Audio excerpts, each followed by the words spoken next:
to what we hope will be a very illuminating evening. It's also a rather ambitious one. And so we want to explain a little bit about how it will unfold and what we want you to do with the cards that you've got, right? We do have upcoming meetings. Tonight's is a little bit out of our usual sequence. Normally we're on Tuesday nights. Normally it's the second week, but we have to compete with others for this space. And so it's catch as catch can in terms of signing up. On June the 9th, however, we will be meeting here for a discussion about wetlands and wetlands protection and some of the issues that are currently being worked on at the state level. And I'm working on what the topics will be for the next three after that, which we've given you the dates. And so if you wanted to mark them down or write them down, that would be fine. Looking forward. So let me give you a feeling for how we anticipate tonight's going to unfold. And I actually did a little script for tonight, sticking with the theme in some respects. We feel very fortunate to have with us Maddie Overturf, who many of you may have seen on WRDE. And she was the producer and director for the documentary that was broadcast in February, The Price of Paradise. Maddie's going to talk a bit about that show and about the work that they did, what some of their findings are, and some of the conclusions. And we will have then kind of an open question and answer period for you all to be able to interact with her. Allison White, one of the members of our board, will then follow up that discussion with a discussion about what we refer to as the development pipeline, which is how many applications and therefore how many houses and therefore how many people are coming through and getting ready to come and join us, right, as our brothers and sisters here in Delaware. And not, I'm not sure if I'm supposed to let Windows know. When in doubt, say no.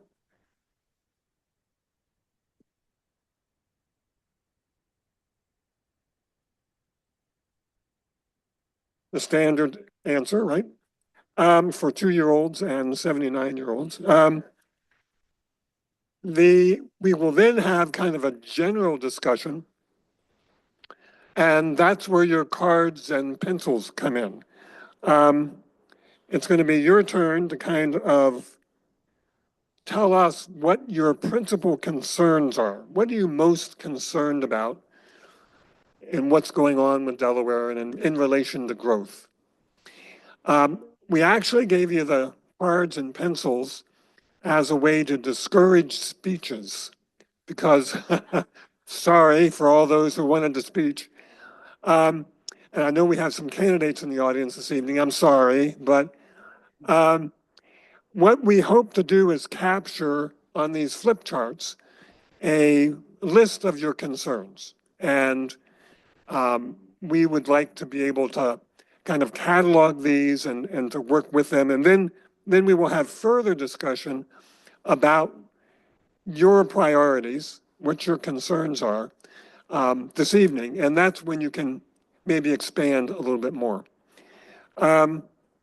Rich Barrasso is then going to help us figure out how your concerns might figure into the comprehensive plan, which is to be launched, I believe, on July the 1st, or at least early in the summer.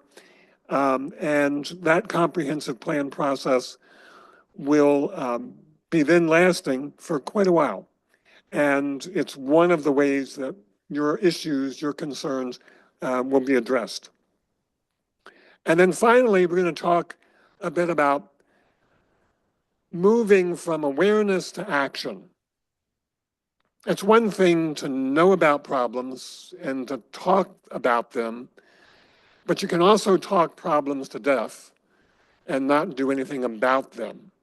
And so the question then is, what now, right? What can you do? What can we do, right? SPC, which feels, we believe that we are the voice of many of you, and having spent probably 7 hours in a county council meeting yesterday, followed by a 1 hour meeting on traffic on Route 9, I feel like I don't have much voice left actually today.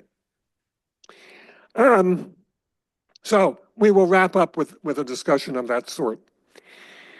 That also gives me an opportunity to kind of make a very important point about Maddie and about her presence here tonight. As a reporter, Maddie observes and reports. She does not advocate. That's beyond her realm, beyond her professional responsibility. So she's not here to provide us with policy answers or to suggest strategies that we pursue. That would take her into the role of advocacy. So she's here as a resource, both to provide us with insights that she got from the study that she organized and brought to fruition, and to react to what she hears, because I've encouraged her to join into the discussion about the concerns and perhaps some of the answers that you might have this evening, and to kind of react to those a bit and to maybe probe some of your thinking about some of those things. Because we're, quite frankly, interested in encouraging her and other members of the media to cover this step of the process. We want to make sure that they also get engaged in the discussion about answers and policy options. So don't have expectations that she's coming to tell us what to do. That's not what she's here for, but she is here to be a resource for the evening. So to introduce Maddie, and many of you may feel like you know her if you watch her regularly on WRDE. She is the co-anchor of Coast TV News at 5 and 6. She did do her 6 o'clock show and got here 6 minutes before the beginning of our show. We don't know what the size of her ticket will be as she came down Route 1. She is also the assistant news director at WRDE. She has been here since 2016 when she joined WBOC as the Sussex County bureau chief. And she, prior to that, had had experience in newsrooms in New York City and in the Washington, D.C. metro area. She is a graduate of New York University and currently resides in Milton. Maddie, turn it over to you.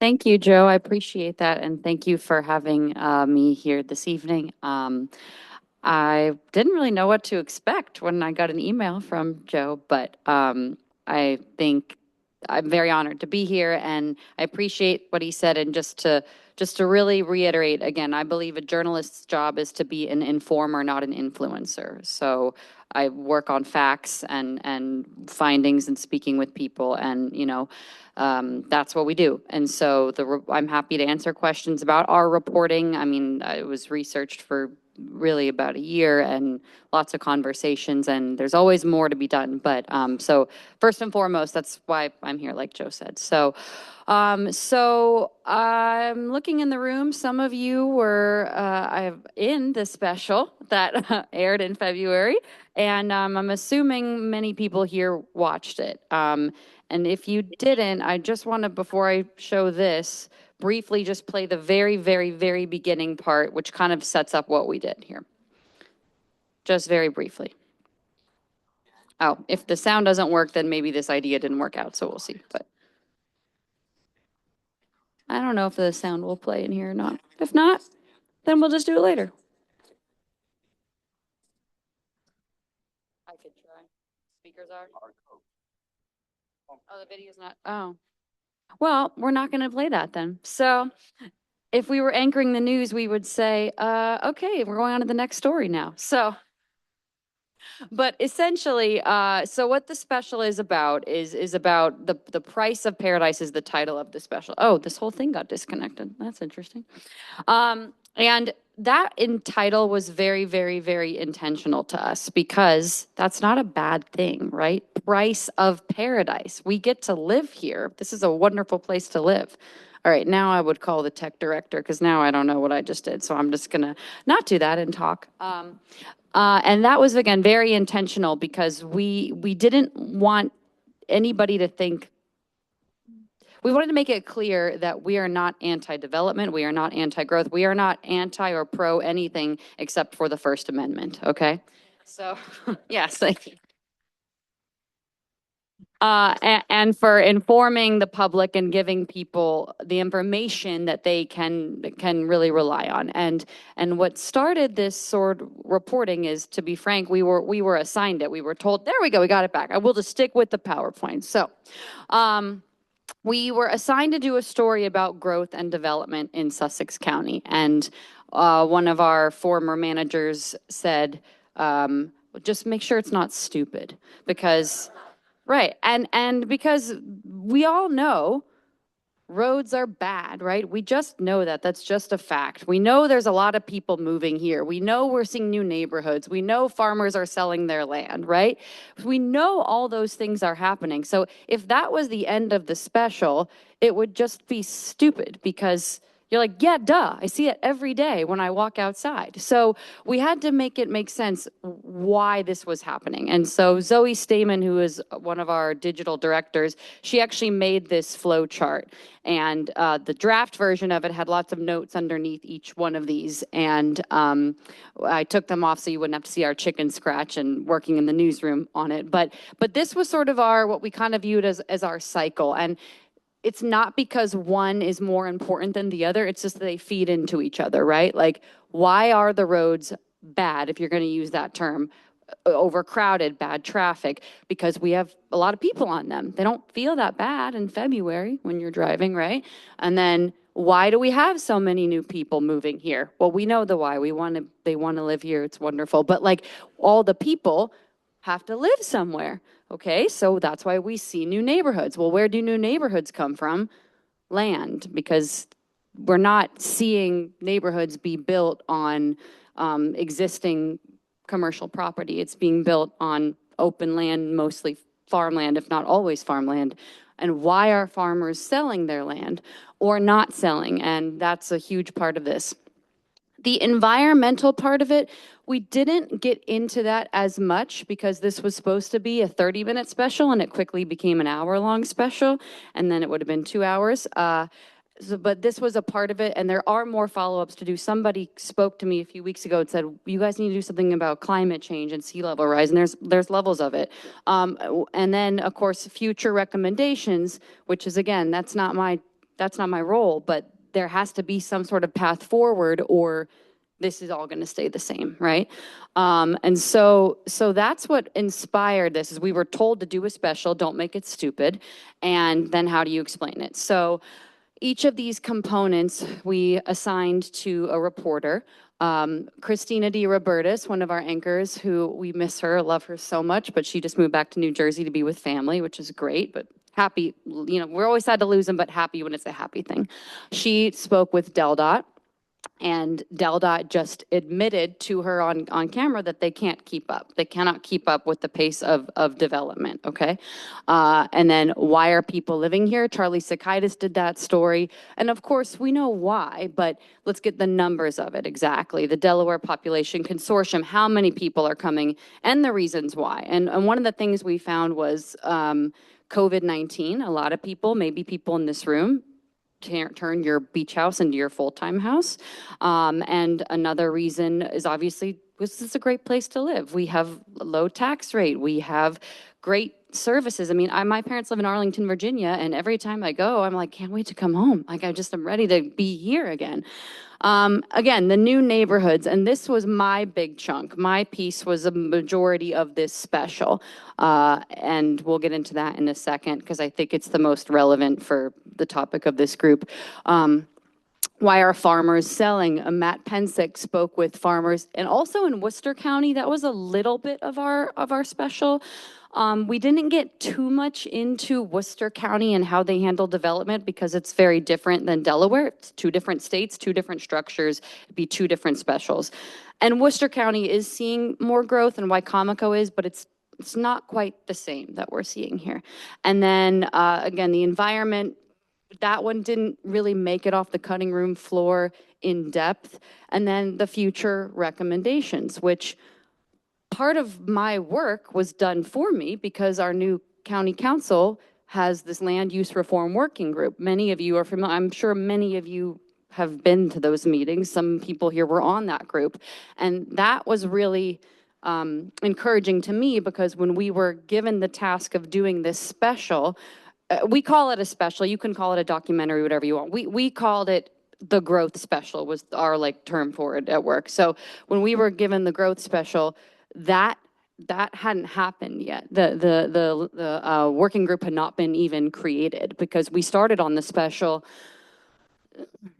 January 2024. It was before they were put in there, and we would work on and off on this special for, I would say, the better part of a year, and heavy on and off because there'd be months at a time where we wouldn't work on it. We had some people who were going to work on it and then they got other jobs, so we had to regroup. We had other big news stories happen that took our attention away. We had to get through winter storms and things like that. But really, I would say if I had to do the hours of timeline of like actively working on it, if you took out those gaps, it would be at least 6 months of solid reporting work on it. So it was not something that was just done overnight. And it's not something that actually most news agencies do. We call it run and gun, which is when you have to run out and get a story and turn it around and get it on the air at 11 p.m. that night. That's 99% of our work. This is really not work that local news does, and it's really not work that local news at a small market level, which we technically are, really does. So I'm really grateful that our management wanted us to do something and do impactful work, and that was our goal. So Joe asked me to talk about our findings a little bit, and I think part of it will correspond with the questions you all ask and bring that out. And I think to me, my biggest takeaway is I don't think people understand, and you all probably do because you're pretty engaged in this group, but I don't think most people understand that our zoning code was created in 1970s and has really not changed very much at all. And there have been changes to it. So I want to give credit where credit is due.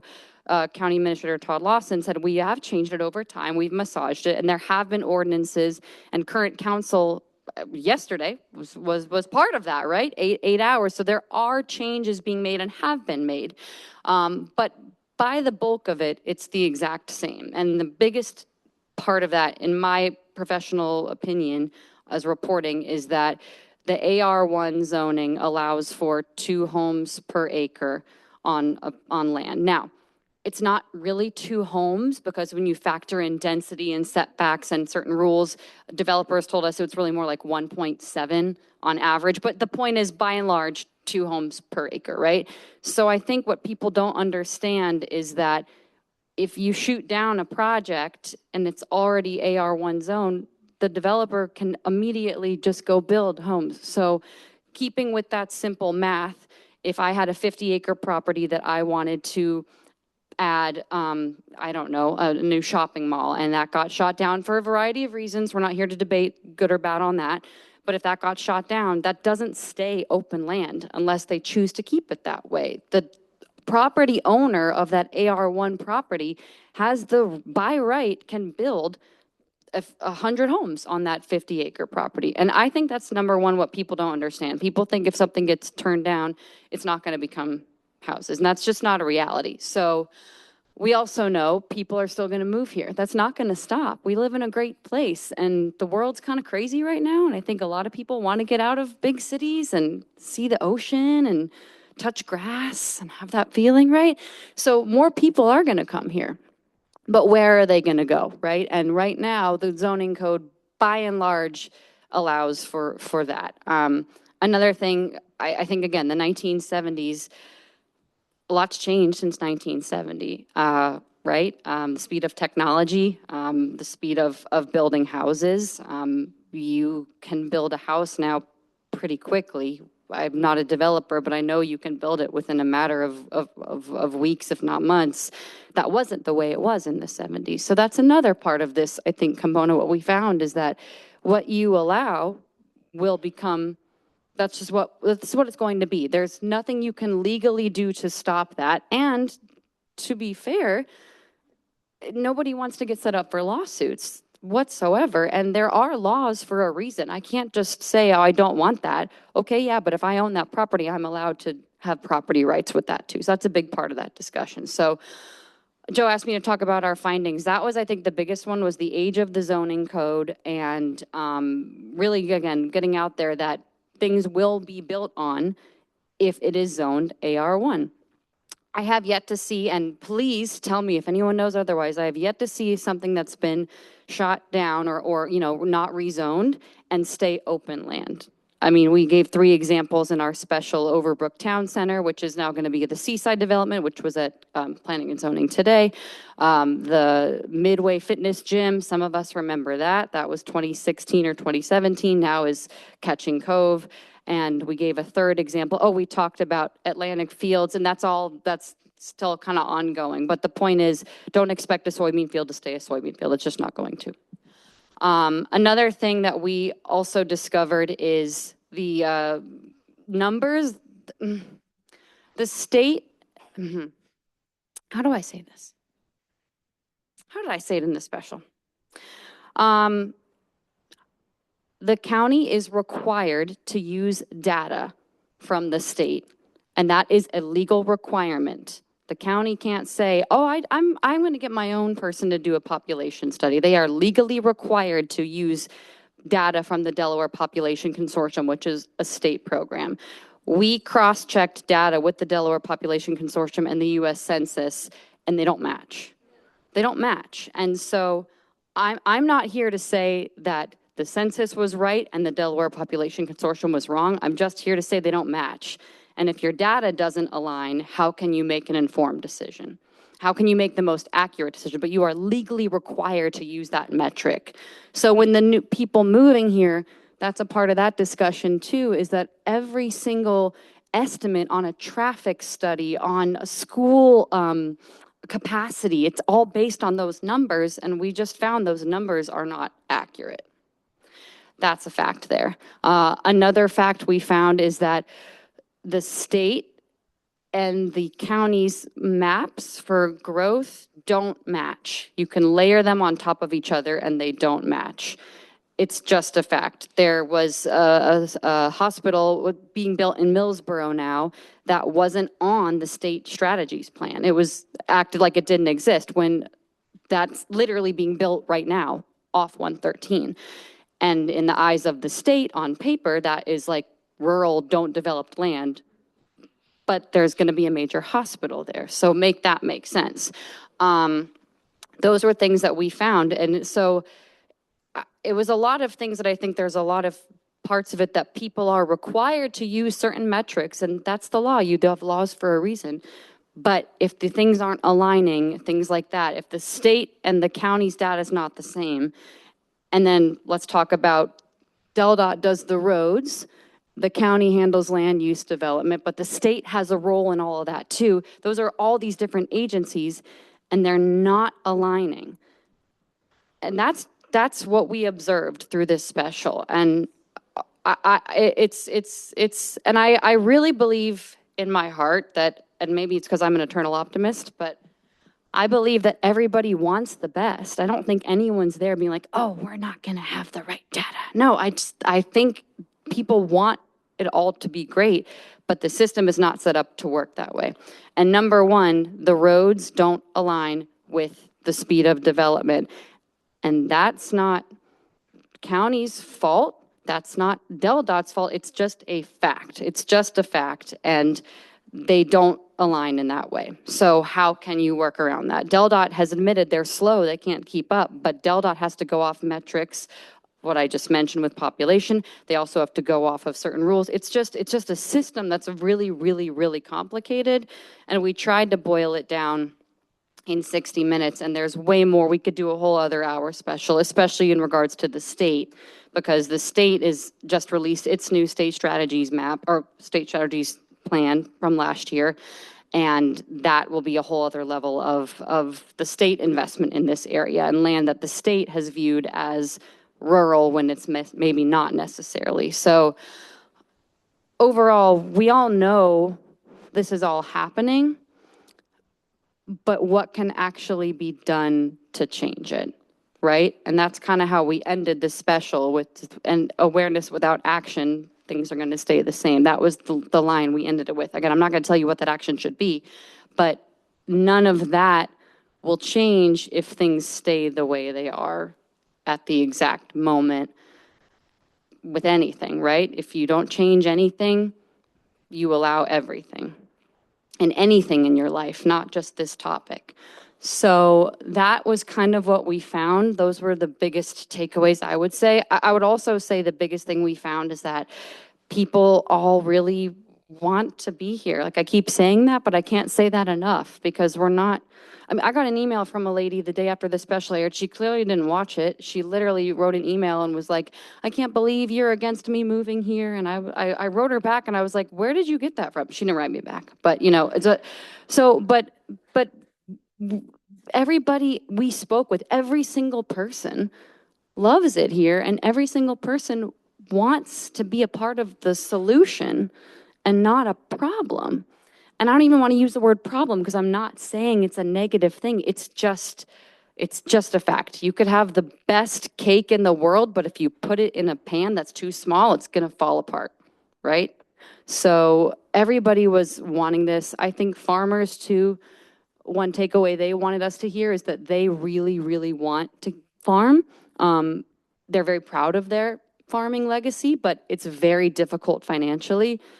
Something we found, and I think we touched on it briefly, is almost all, if not every farmer has a second job to supplement their income because they just can't make, it's very hard to make money. So they're very appreciative of efforts to preserve open space and to do that. One other thing that I do want to say, and then I'm happy to take questions, is that I think for the very first time, the land use working group that was put together by the current council was from my observations being in some of those meetings, I think it was the very first time that some of the stakeholders from these various groups actually all talked to each other.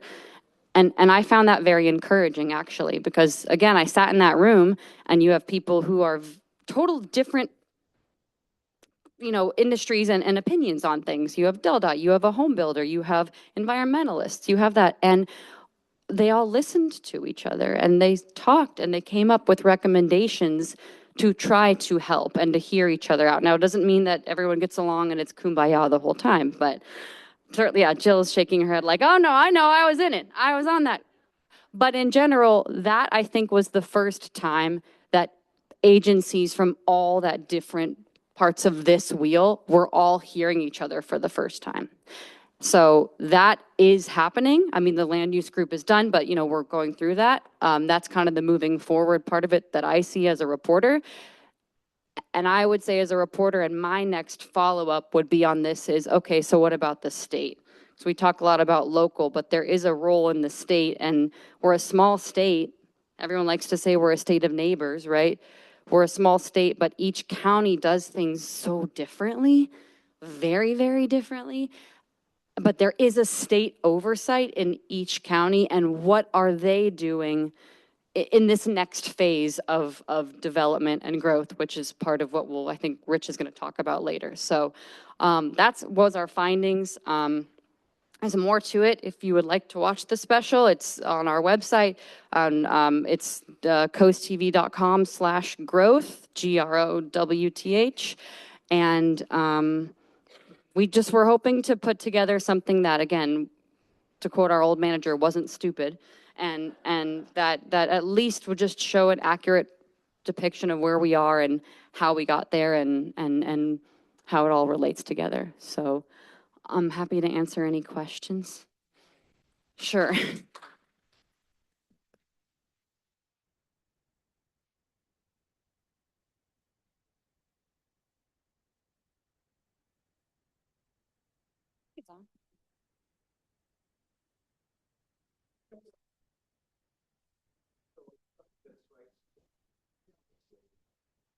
Oh, do you want to take them? You can stand up here, Joe. It's okay. I like having a co-anchor.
Thank you.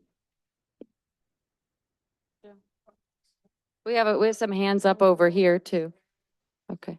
Questions over here?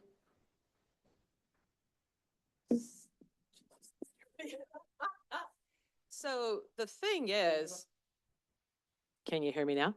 There we go. So with the whole circle environmental versus economical, it's not one or the other. An environmental investment is fiscally responsible. You know, if you think about, I did a little calculation because I'm a geek. If you put in bioswales and you put in the rain guards for a new developer, you can get an increased return on investment. If you invest in wetlands, you're going to reduce the stormwater damage. University of Delaware's published papers in 2018. So my question is why aren't there more regulations for us to do the right thing fiscally? Yep. Or what ones do you know? I was about to say, I cannot tell you why there are not more regulations. I'm happy to look into that. Again, our job is to research, not but I honestly don't know. I don't know, and that could be a whole other level if we get into more environmental to look at what the regulations are. And I do know, to my knowledge, pretty much anything environmental is run through the state. To my much knowledge, but don't quote me on that, I'm saying, but I don't know what the regulations are, how many there are, but there are regulations, and developments do have to pass certain regulations before they could even get approved. I do know that's true. Yeah, they would know. Talk to Denrick.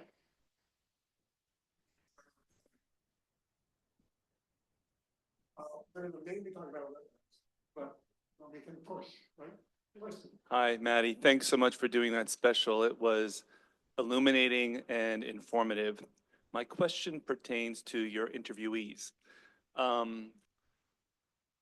Two, two sets of interviewees. The developer side, I noticed, I think Christian Hudson seemed to be the only representative in the special.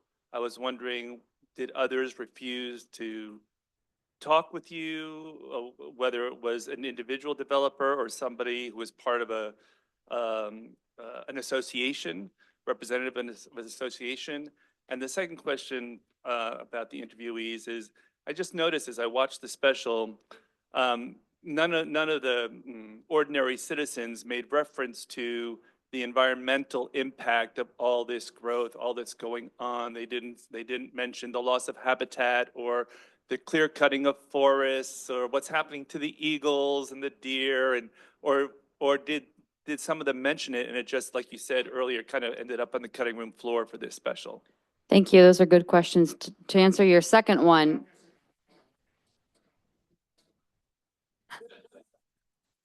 well, well, I hope to never resemble the White House press conference. My mother would not be happy with me if I acted that way. To answer your second question, the answer is no. We ask people and we use what people tell us. You can't use what people here I've interviewed know. If it's a 5-minute interview, it's 30 seconds on tape, but we wouldn't leave out something somebody said. The only reason this is, like I said, we didn't touch on it is because we didn't get into everything you said, the wetlands, the science part of it.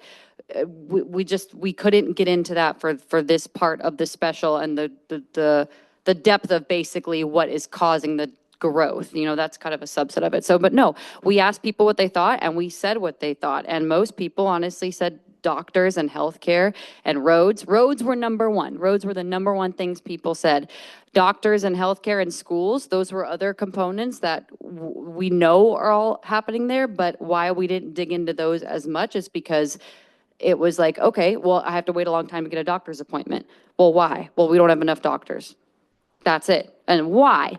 Why don't we have enough doctors? That could be a whole other special of, okay, what incentives are being done. But when we're talking about growth, we have to look at the whys of the growth, which is impacts of development and cars. For your second question first question about Christian Hudson, so we tried to talk to individuals who would kind of be a voice for that sort of group, and it'd be an expert, you would say, like an expert. Like if you watch a documentary, you would have an expert.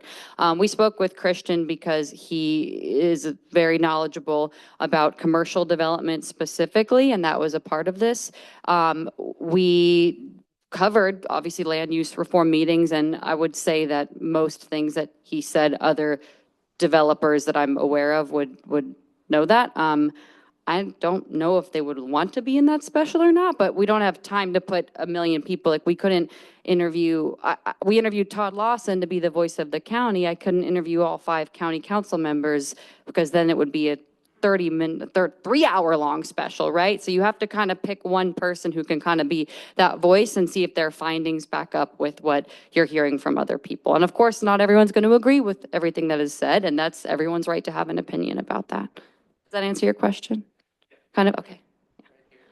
So I just wanted to ask if you would consider doing a special on the state of Delaware and their role in all of this. Yeah, I would really like to do that. Yeah.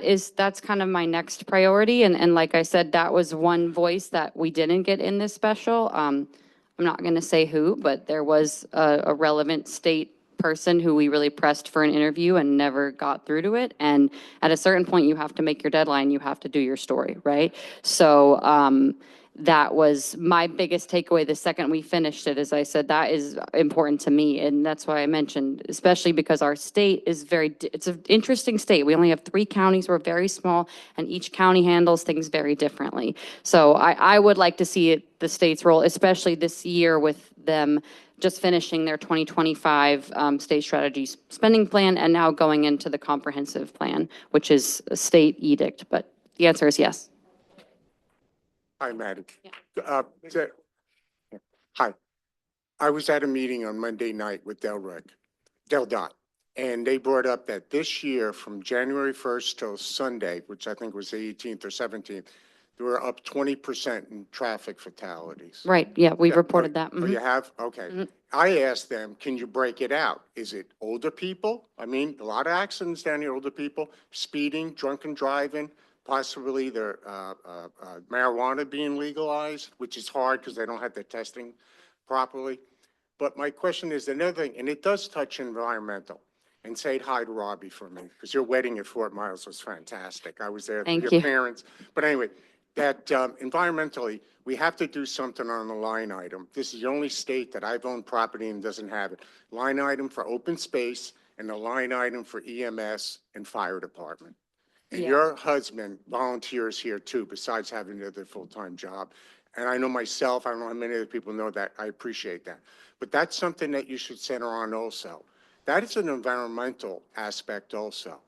You can't expect certain people to just divvy up that money for this open space. It's got to be spread out between all of us. We do it for the library, and this is a fantastic library. The library system throughout the state is, they're on a line item on our county tax. We have to have those two other line items. So And I I, really don't have a question there. It's more of a comment, but really it is. I will say, just to talk about the reporting, you know, the very beginning of it, there's a line about crashes and there's a line about accidents. And again, we didn't dive too deep into that, because if we get in, just like you said, well, why is this happening? Why is it happening? Then it becomes more. So for the purpose of the special, it was like, that we're seeing more accidents, more people, and a strain on that. I am not allowed to do any stories on the fire department for obvious reasons. So if there was going to be any more stories about fire and EMS services, I'm not even literally allowed to read the scripts. Like, my co-anchor has to read them because it's just conflict of interest and fairness. Oh, come on, do it. Last question, and hopefully a quick one. Go ahead. My name's Nick DeSergio. I've lived in Lewis for about 15 years. I was a elected township commissioner in upstate Pennsylvania. And in reference to comprehensive planning, we developed a comprehensive plan that looked ahead 20, 25 years, but then we revised it and revisited every 5 years. And one of the most important aspects of that comprehensive plan was addressing planning and zoning ordinances.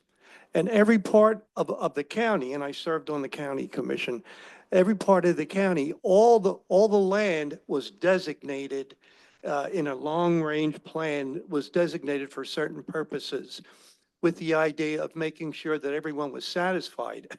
But an important part of that was allowing people to participate in the process of developing the plans. I don't see that happening as much as it should be. We And- will, tonight, we are going to have a discussion about the Yeah, comprehensive plan. And so Yeah. your question, actually, your comment yeah. is most relevant to that. But I think that in the Price of Paradise, the reference to zoning and planning and ordinances, I think is really key. It's very, very important.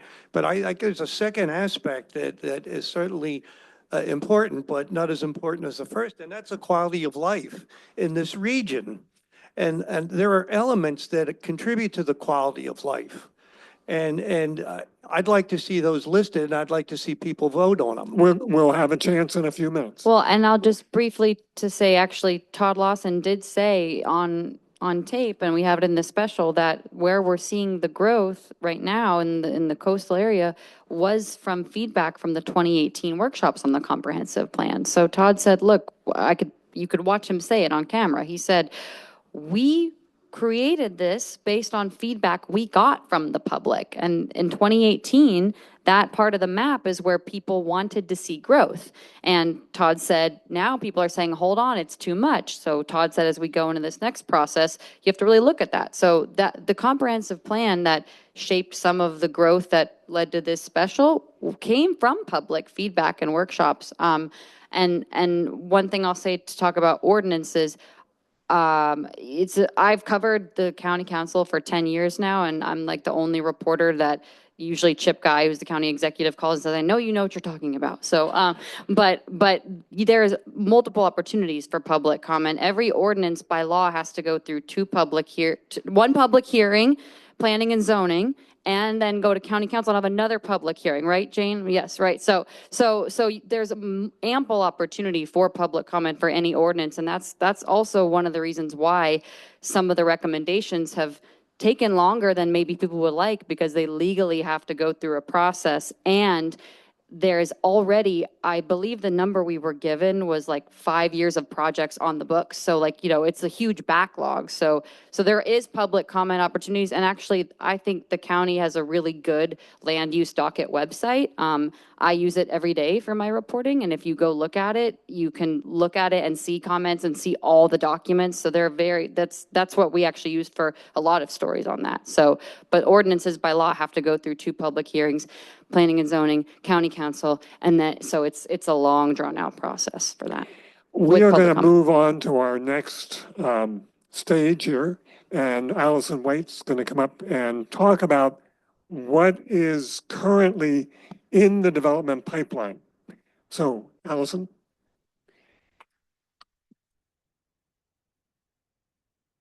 Thank you so much for having me. I really value like living here, and I just want to make that clear that I love it here, and I believe our most important job as a journalist is to inform our public. And if you have not watched the special, it's going to be way more eloquent because I had it on tape, and so you can watch that. It's coasttv.com/growth. And if you have any more questions, you can find my email on our website. And I should have said that at the very end. So now, Allison.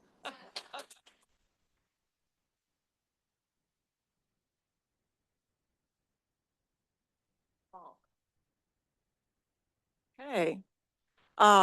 So last fall, after the land use reform working group had submitted, all right. Last fall, after the land use reform working group had submitted their recommendations to county council, the question came up as to, well, how many development applications are in the pipeline right now already? Because applications that have already been submitted are not subject to any new land use rules that council might pass. So I started working on figuring this out.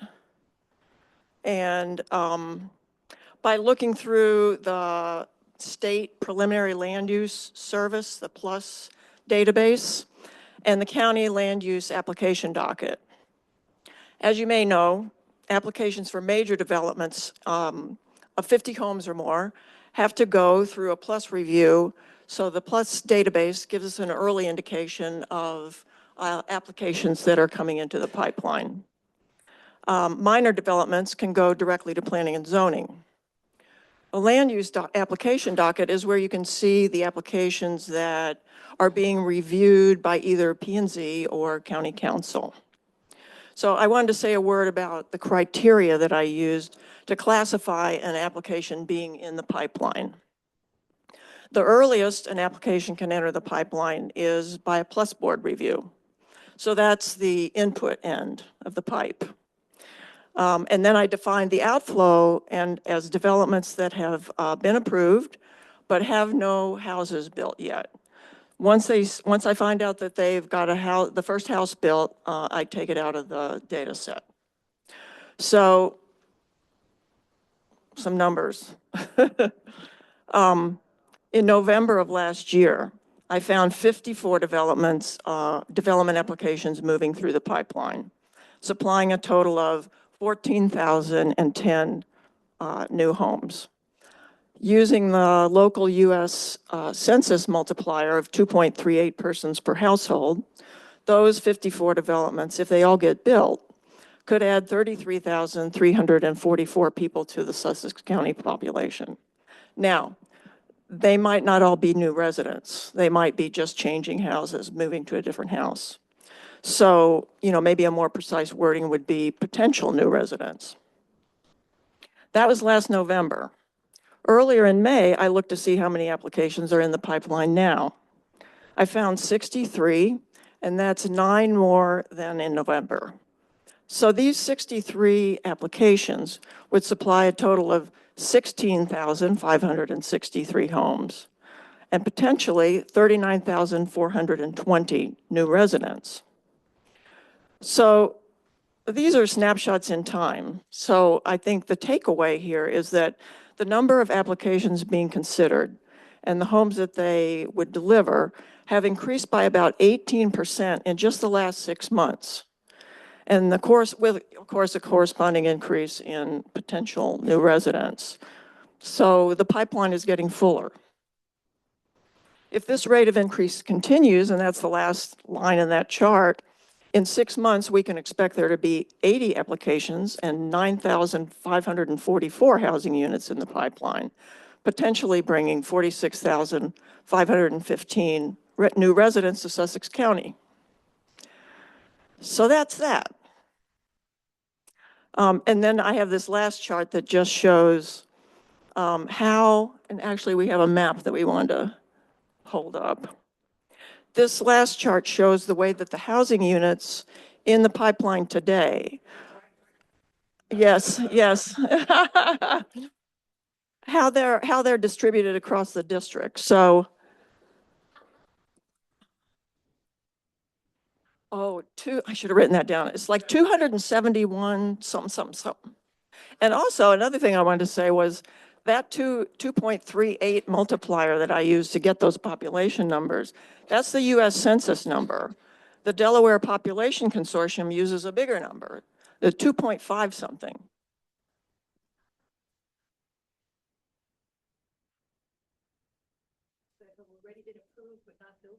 Yes, if they've been approved, but not, the building hasn't started. Oh, I'm sorry. You said that, does that include applications that have been approved, but not built? Once I find out that the first house is out there, I take it off the list. So, so most of the, about 40% of the houses that are represented by these applications are in District 5. Yeah, all right here. And then kind of something that kind of surprised me was second in line at, what is it, 25%, 25.6 are in District 2. And I think that's because Milton is in District 2, and there's a bunch of building going on over there.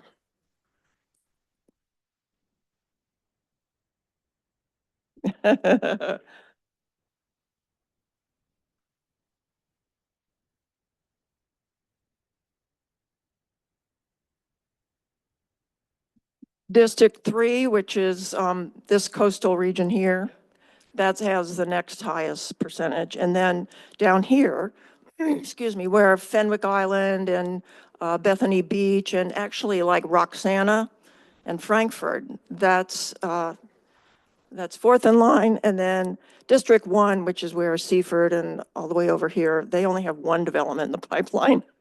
So that's what the distribution is.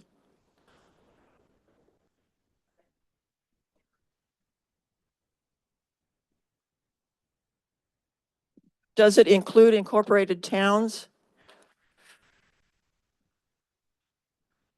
I know one of them is the granary or the granary, right?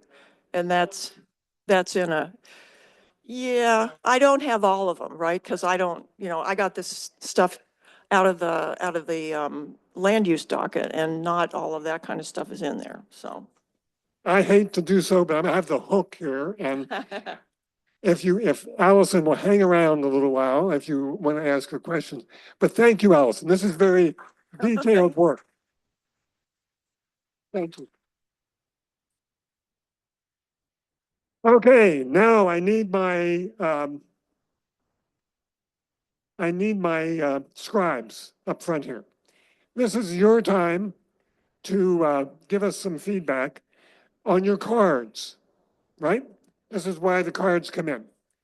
And I'd like you to be succinct. No, I think we're going to say 3 to 5. What we're looking for. What we're looking for is what concerns you the most. And we are so a list of things that we're going to be putting up here, and that's why we're keeping them short. And we're going to be talking about them again, provided we have enough time later this evening. Yes, sir. Question.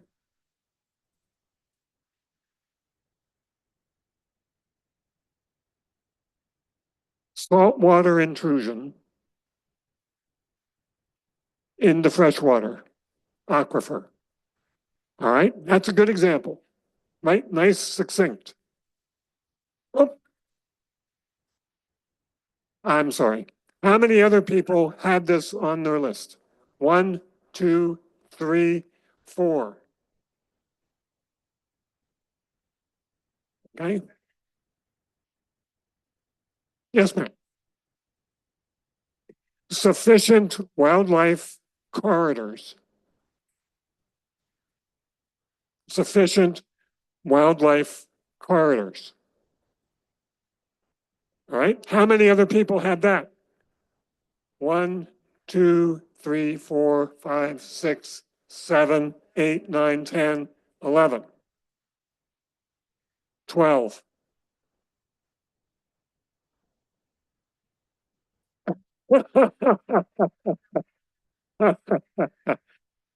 Yes, ma'am.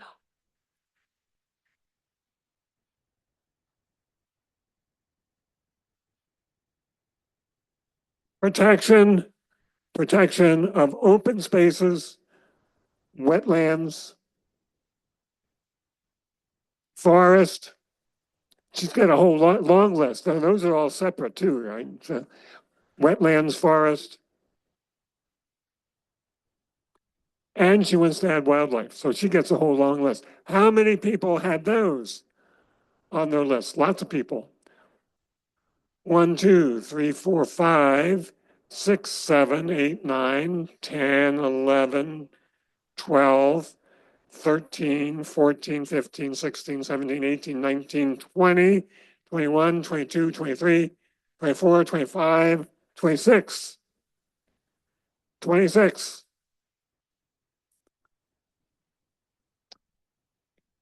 We were anticipating that wetlands, I'm sorry, that resources would be and natural resources would be a list. And so that's a category. That's why all these others are up here by themselves with nothing on their charts. So let's fill in the others. Yes, sir.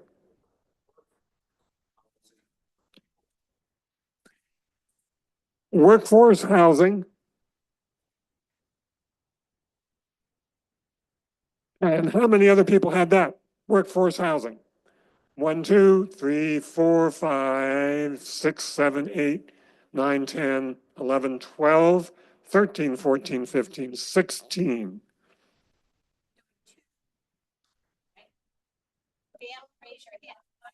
No. That's all right. Let's not play that game. I didn't give him that instructions. All right. She wants to change the rules in the middle of the game. All right, another one.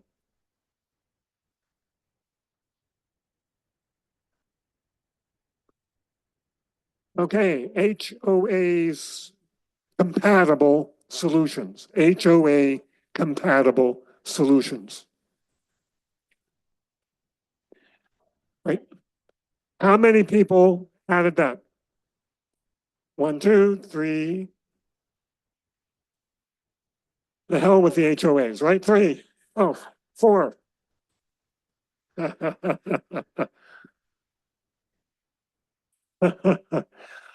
Yes, sir. Everybody else needs to see from me. I wrote down Sussex County rules and practices out of whack with best practices and rules in other jurisdictions. So that's 5 times how many? Yeah. Oh, good. Alignment of best practices. I'm sorry. Alignment of regulations. That's just going to say align. Regs. With best practices. And I sort of had that. All right. How many people vote on that one? 1, 2, 3, 4, 5, 6, 7, 8, 9, 10, 11, 12, 13, 14, 15, 16, 17, 18, 19, 20, 21, 22, 23. And it looks like every time. 24, 24. Okay. Nobody wants to align them with worst practices? I don't understand, right? Ah, we've already accomplished that goal, right? Yes, Pam. Okay, zoning code align with needs. Zoning code align with needs, with future needs. Future needs? Well, that's another one. That's actually a different one. Yeah. How many people agree with that one? 1, 2, 3, 4, 5, 6, 7, 8, 9, 10, 11, 12, 13, 14, 15, 16, 17, 18, 19, 20. 20. I haven't voted on any of these yet. Yes. Okay.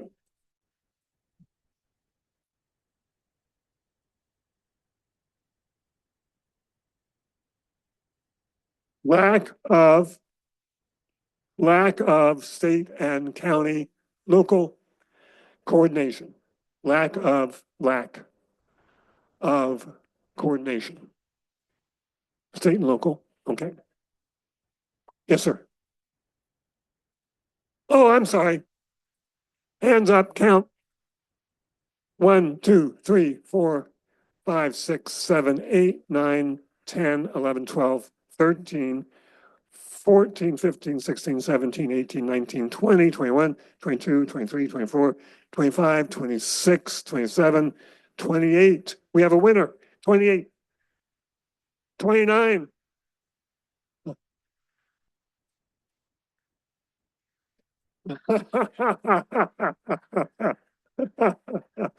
Yes, Joe.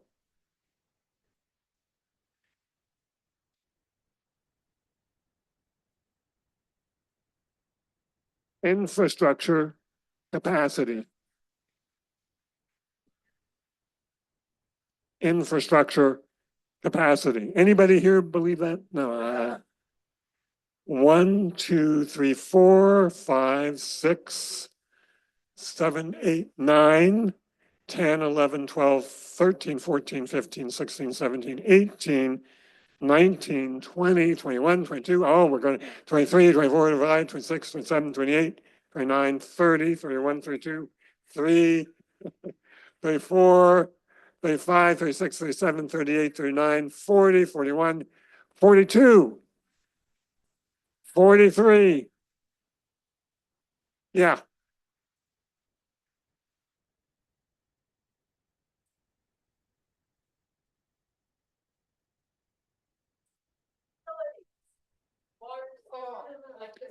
This is how they conduct elections in Chicago. You vote early and often, right? And as many times as you want. Um, we can keep going for a little bit longer here. Yes. No, I'm sorry. Yeah, behind you.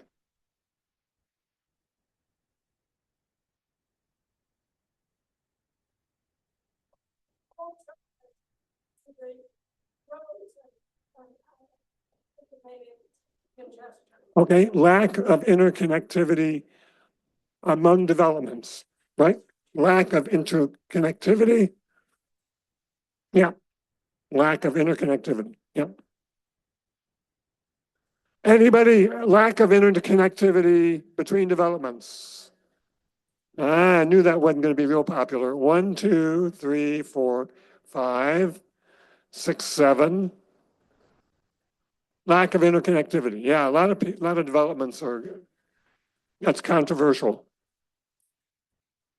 7, 8. We also have people voting online. Yeah, so Pam keeps voting because she's got the online. We have an infinite number of people online. Yes, sir.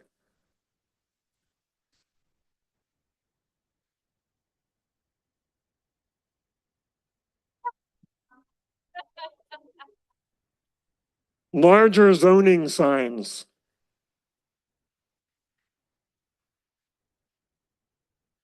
Public notice, that's good, public notice. Okay, other people sharing that concern, lack of sufficient signage, advertising, 1, 2, 3, 4, 5, 6, 7, 8, 9, 10, 11, 12, 12, 13. 13. Pam. From Zoom.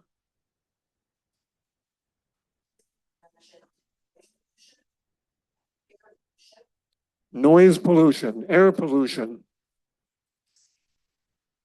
Noise pollution.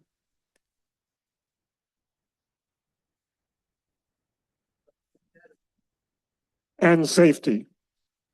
Safety. Road safety. Road safety. Air pollution. Noise, air pollution. 1, 2, 3. Air pollution, voting. 1, 2, 3, 4, 5, 6, 7, 8. Okay, air pollution. That's another one. Let me vote through these. Noise pollution. 1, noise pollution. 2, 3, 4, 5, 6. Noise pollution got 6. 7. She's really voting a lot. 8. And light pollution. Light pollution, dark skies movement.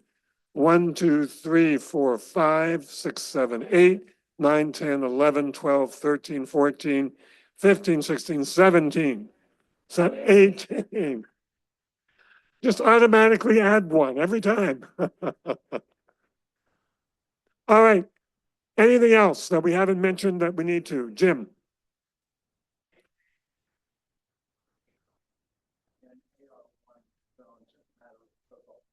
Okay. By right, AR1 zoning. By right, AR1 zoning. Changing the 2 units per acre to something smaller, yeah, to lower, yeah, to less than 2 units per acre. No, to 1 or less than 2. Less than 2. How many people would vote for that as a change that we need? 1, 2, 3, 4, 5, 6, 7, 8, 9, 10, 11, 12, 13, 14, 15, 16, 17, 18, 19, 20, 21, 2, 3, 4, 5, 6, 7, 8, 9, 10. That makes 31, right? 2, 21, 33, 33, 4, 34. All right, we're about to wrap this up, but I'll take one more. Yes, sir.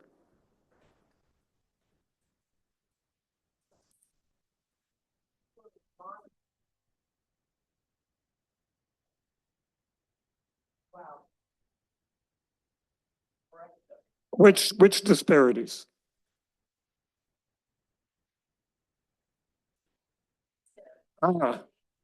The data. So data accuracy. Data accuracy. Yeah, yeah. Data accuracy, yeah, probably an infrastructure. Data accuracy concerning people. 1, 2, 3.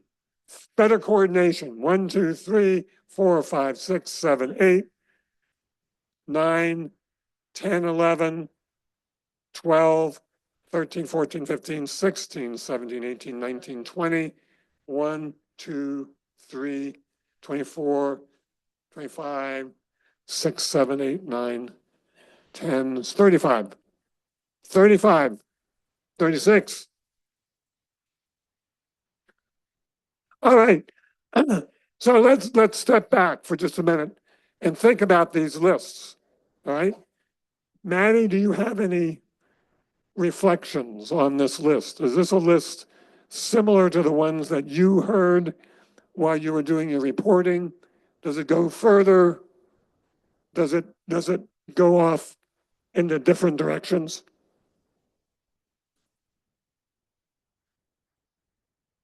I don't think people knew about there was not accurate data until our special, to be honest with you. So I mean, I think that, but infrastructure, I would say in all of our reporting, infrastructure is the one that most people have expressed concern about. And, she just asked me what was the biggest takeaway, you know, in the public feedback we got from the special.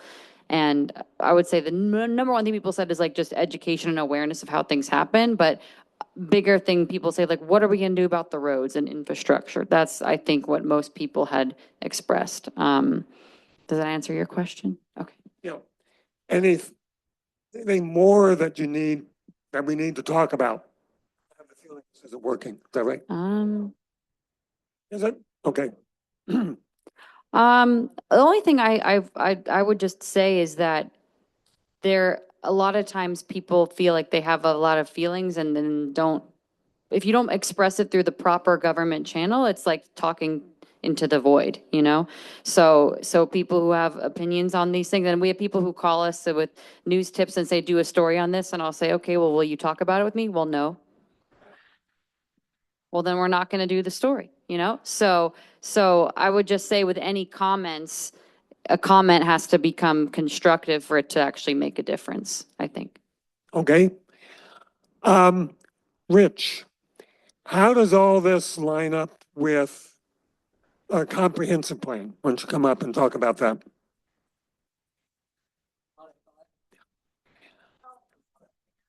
As you leave tonight, would you please deposit your cards, unless you want to keep them as a keepsake, so that they don't get strewn all over the hallways of the library?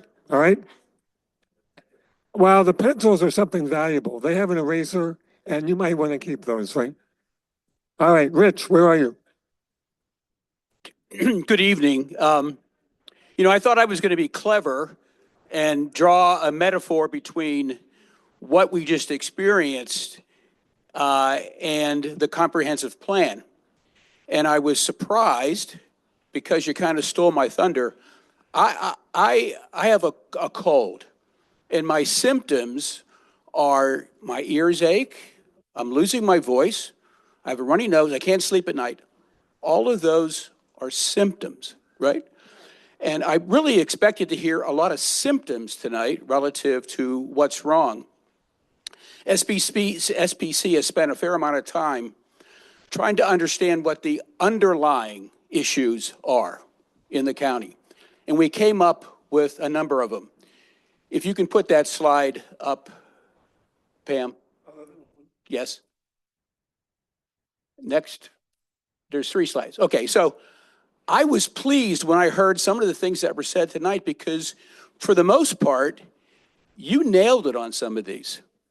The underlying or overarching that have resulted in where we're at today go back decades, and they exist, and they necessarily can't be solved in a 30 or a 3-minute presentation to county council. They can't be resolved in a public hearing. They're so broad and so overarching.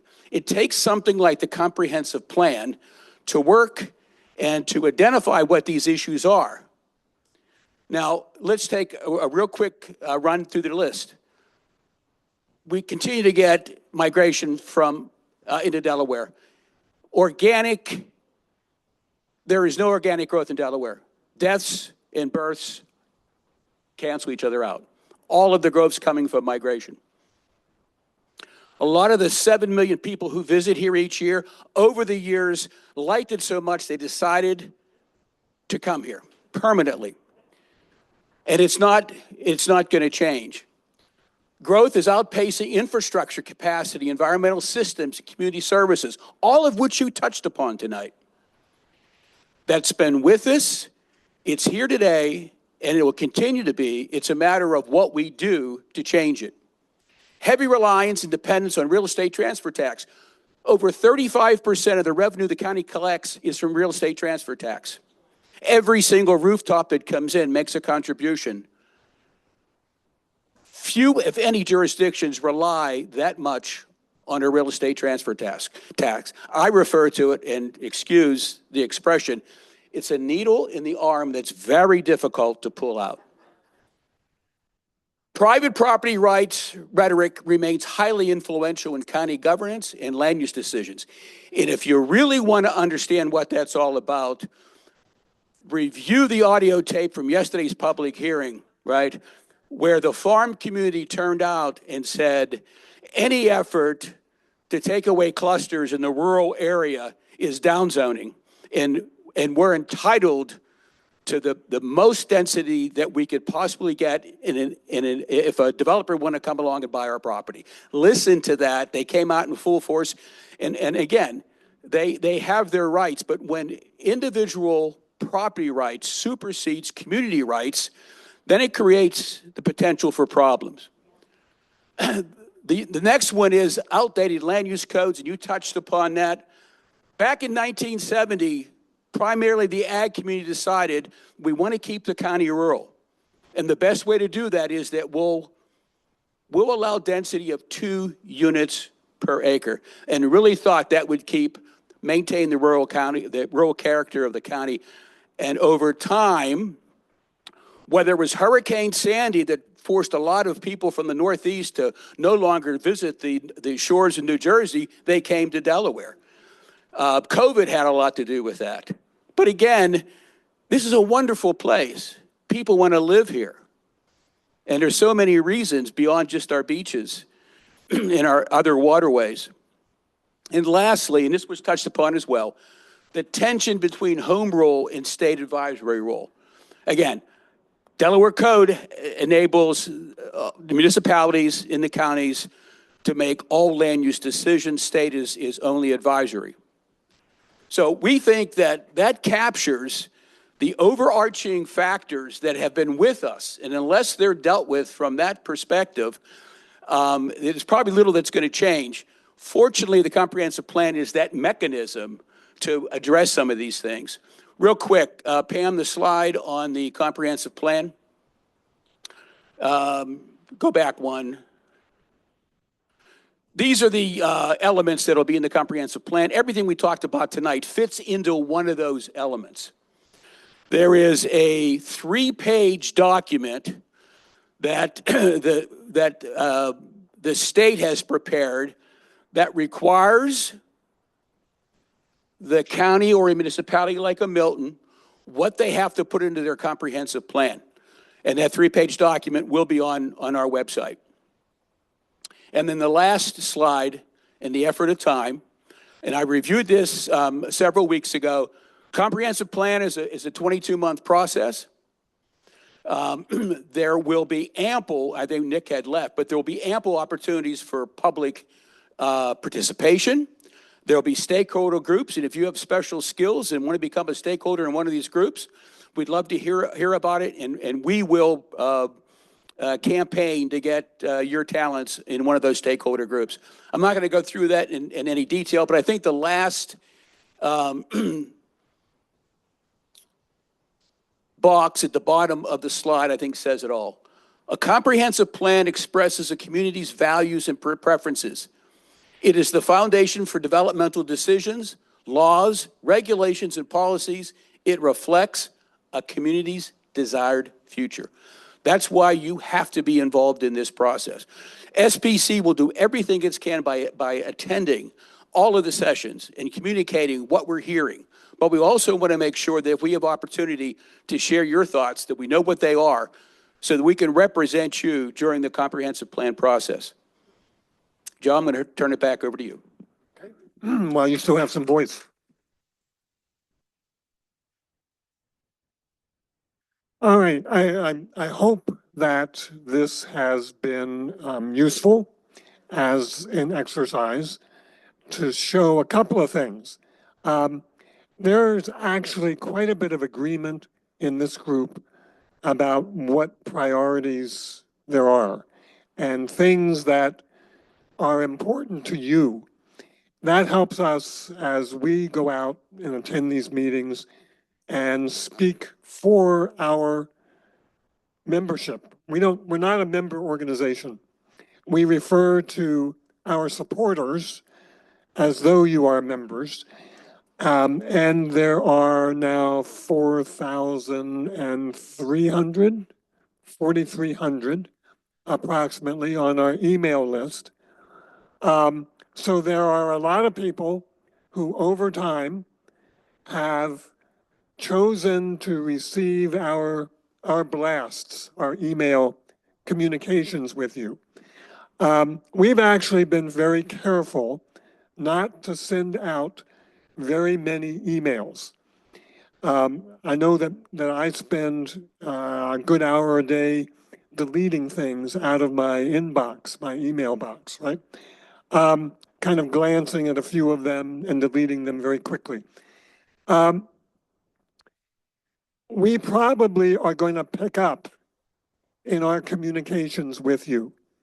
That's something that is important as we move forward. Just as we sent out a couple of notifications about this meeting tonight, that was primarily because the Cape Gazette is no longer publishing our news release that gives a photo of the speaker and a little summary of what we think the speaker will say.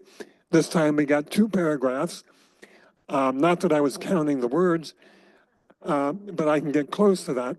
But it's something has happened, and so we probably have to rely more heavily on our email communications and on social media, and we're going to do that because we have a lot of people that have made it clear they do want to hear from us.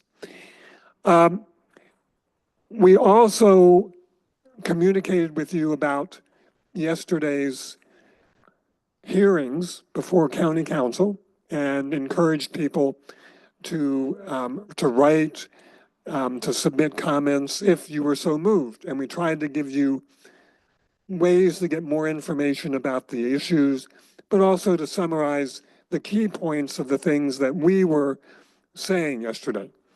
We spent an inordinate amount of time preparing our comments, as it turned out, and there's going to be another ordinance coming up soon on forest preservation, right? And Steve Sinclair, our retired forester from Vermont, is going to be leading that effort and putting together our testimony on that. We also spend time working with leaders, both at the municipal, the county, and the state level. And so we are attempting to be plugged into networks where the decision makers are. And one of the precepts of SPC that I learned very quickly when I started attending meetings is that if you're not happy with the decisions, you should change the decision makers, right? That's been a long-standing precept that this organization has spoken. And so by saying that, I am not engaging in any political advocacy at all, election advocacy. I'm just stating a fact, as Maddie has said, right? And there are elections this year, I should also point out. Yes.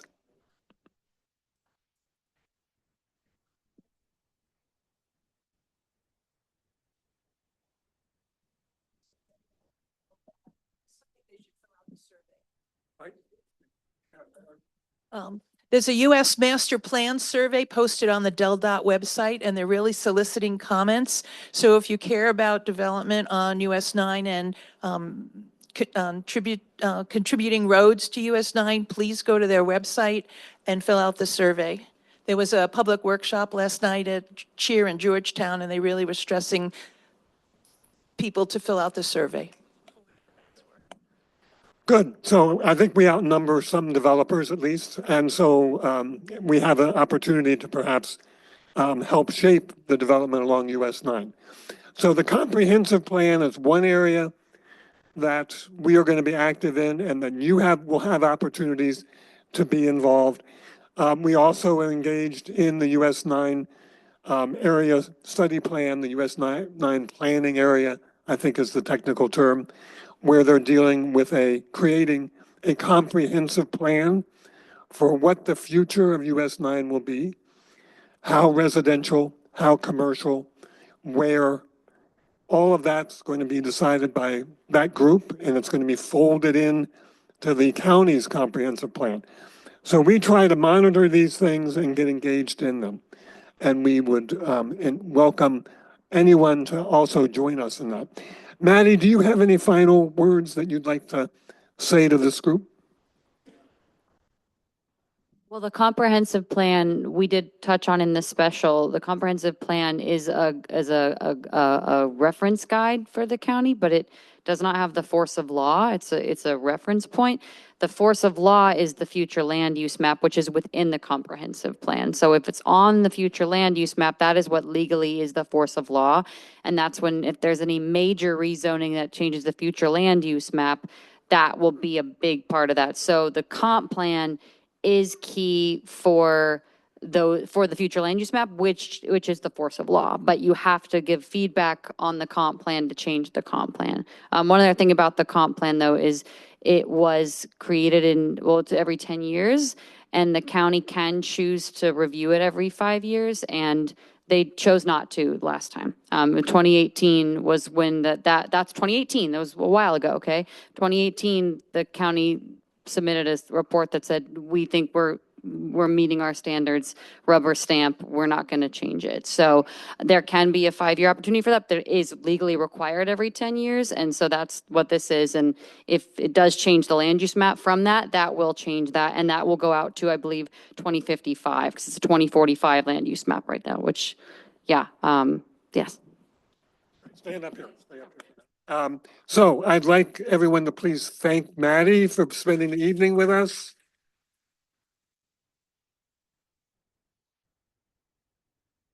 And we have a token of our appreciation for you, which is a book by Doug Talamay that some of you may have attended the lecture that Doug gave last fall, which was very well attended.